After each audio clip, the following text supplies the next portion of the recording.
nous tourner vers l'avenir de notre univers. Que deviendra-t-il dans des milliards et des milliards d'années? Aura-t-il un jour une fin? Et si oui, laquelle? بل يريد الإنسان ليفجر أمامه يسأل أيان يوم القيامة.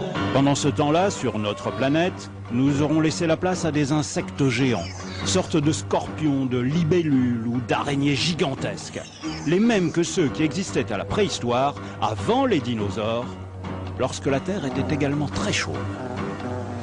Mais la course des millénaires continuera, inexorable.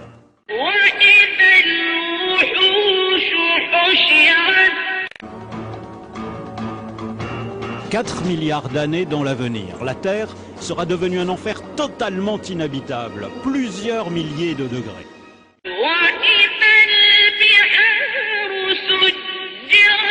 Et en épuisant son hydrogène, le Soleil continuera à enfler. Il fera de plus en plus chaud dans tout le système solaire.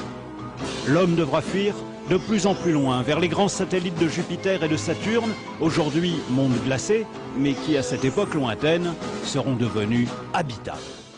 فإذا برق البصر وخسف القمر وجمع الشمس والقمر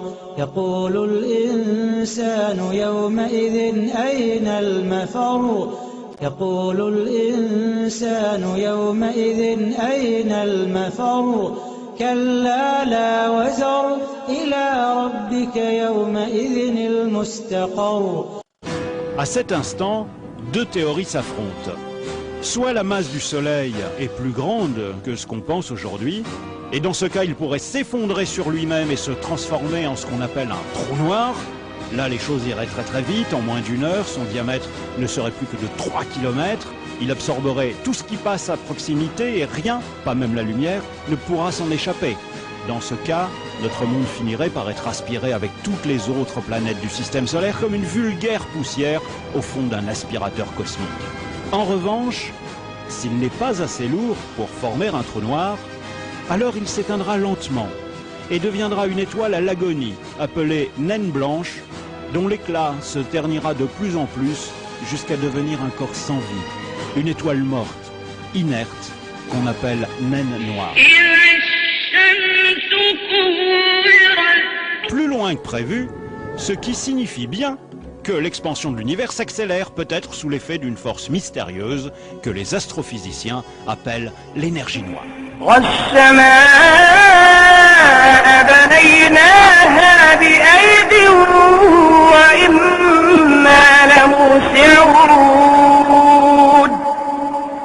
Et dans ces galaxies, tout comme notre propre Soleil, les étoiles vont progressivement s'éteindre, une à une, se transformant selon leur masse en naines noires, en géantes rouges, en étoiles à neutrons, et pour les plus massives, au moins la moitié d'entre elles, en trous noirs.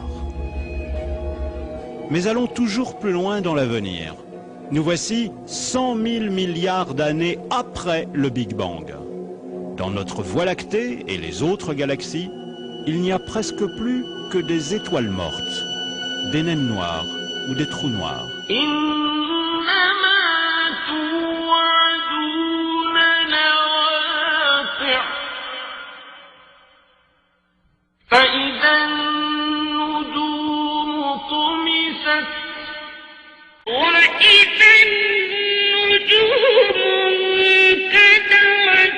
La matière à son tour commencera à se désagréger.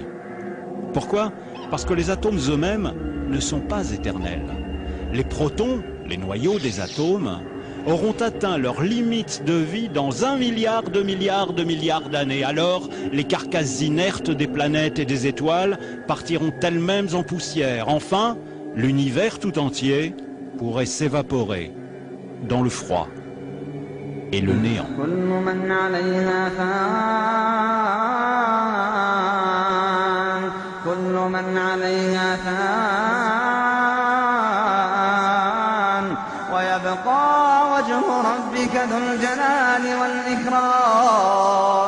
فبأي آلاء ربكما تكذبان